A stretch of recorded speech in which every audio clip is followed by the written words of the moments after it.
আর যে খবরের দিকে নজর রাখবো, ডায়মন্ড হারবার এবং মগরাহাটের 15টি বুথে পুনর্নির্বাচন এই মুহূর্তে শুরু হয়ে গিয়েছে। রাজ্যের 15 বুথে চলছে নতুন করে ভোট গ্রহণ। ডায়মন্ড হারবারের ছবি আপনাদের সামনে তুলে ধরছি।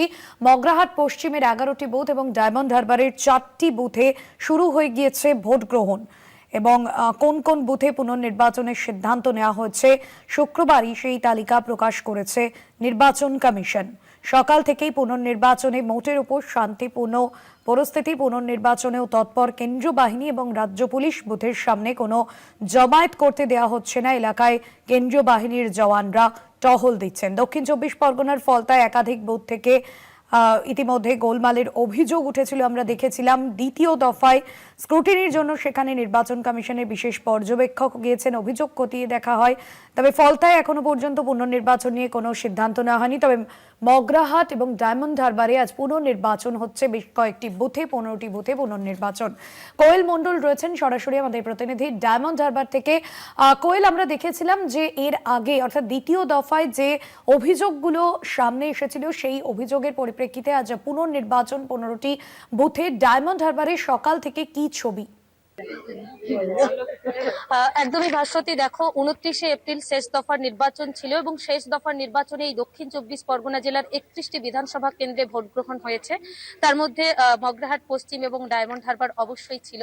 তবে আমরা দেখেছি সেই সময় কিন্তু মোটের ওপর শান্তিপূর্ণ নির্বাচন হলেও ফলতা, ডায়মন্ড হারবার এবং মগরাহাট পশ্চিম কিছু কিছু জায়গা থেকে পকেট গন্ডগোলের ছবি আসছিল এবং সেই অভিযোগ সামনে আসছিল এবং বেশ কিছু ক্ষেত্রে কিন্তু এই যে পুনর্নির্বাচনের সিদ্ধান্ত নিয়েছে জাতীয় নির্বাচন কমিশন, সেক্ষেত্রে কিন্তু মূল কারণ হিসেবে দেখানো হয়েছে যে এই যে ডায়মন্ড হারবারের 4টি বুথ এবং মগরাহাট পশ্চিমের 11খানা বুথ, মূলত এই বুথগুলোতে দ্বিতীয় দফার নির্বাচনে বা শেষ দফার নির্বাচনের যে ভোট গ্রহণ চলছিল সেই সময় ভোটে কারচুপি থেকে শুরু করে কিছু সময়ের জন্য সিসিটিভি ক্যামেরা কাজ না করা, ওয়েবকাস্টিং বন্ধ হয়ে যাওয়া এবং পাশাপাশি কিছু কিছু জায়গায় বহিরাগতরা গিয়ে সাধারণ ভোটারদেরকে ভয় দেখানোর মতন অভিযোগও সামনে এসেছিল।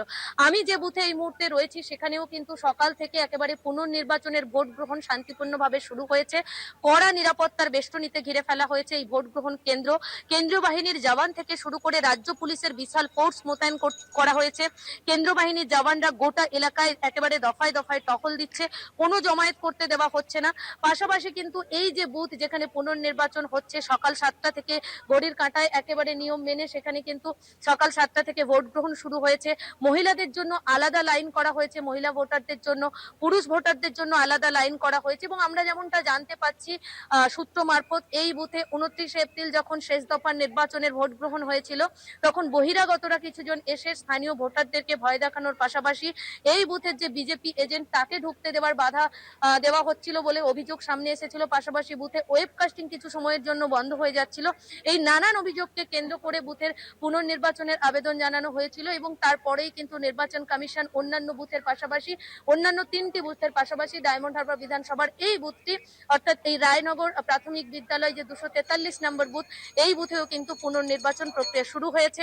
সকাল 7টা থেকে একেবারে ভোট গ্রহণ শুরু হয়েছে, প্রচুর মহিলারা দাঁড়িয়ে রয়েছেন এবং আমরা কথা বলছিলাম এসে মাত্রই সকাল থেকে যে বিগত দিনে কখনো কোনো নির্বাচনে এই বুথে এই এলাকায় পুনর্নির্বাচন হয়েছে কিনা, তারা বলছিলেন যে না, কোনোদিন এই এলাকায় পুনর্নির্বাচন হয়নি।